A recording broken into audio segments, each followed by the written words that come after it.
बाबा जान के नाम। आज बाबा जान के नाम कुछ करते हैं। ये मैंने सोचा था कि बाबा जान से बात करती और उनको कहती, मगर शायद उस चीज़ का मुझे मौका नहीं मिला। लेकिन दुआ करती हूँ कि वो जहाँ कहीं भी हों, अल्लाह पाक उनको गरीब की रहमत करे। उन सब के नाम आज ये सोचा था कि चाँद से ज़्यादा खूबसूरत कुछ नहीं होता। ये सोचा था कि चाँद से ज़्यादा खूबसूरत कुछ नहीं होता, लेकिन मेरी नज़र फिर बाबा जान पर पड़ गई और मुझे एहसास हुआ कि दुनिया की हर हसीन शय इनके सामने फीकी है।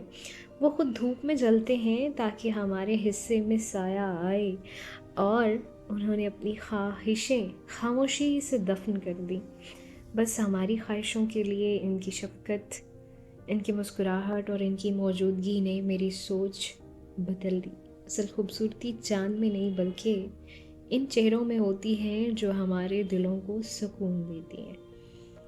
तो आपके पास ऐसे चेहरे हैं तो उनकी कदर कीजिए, और अगर नहीं है तो उनको अपनी दुआओं में याद रखिए और मेरे वालिदैन को भी अपनी दुआओं में याद रखिए।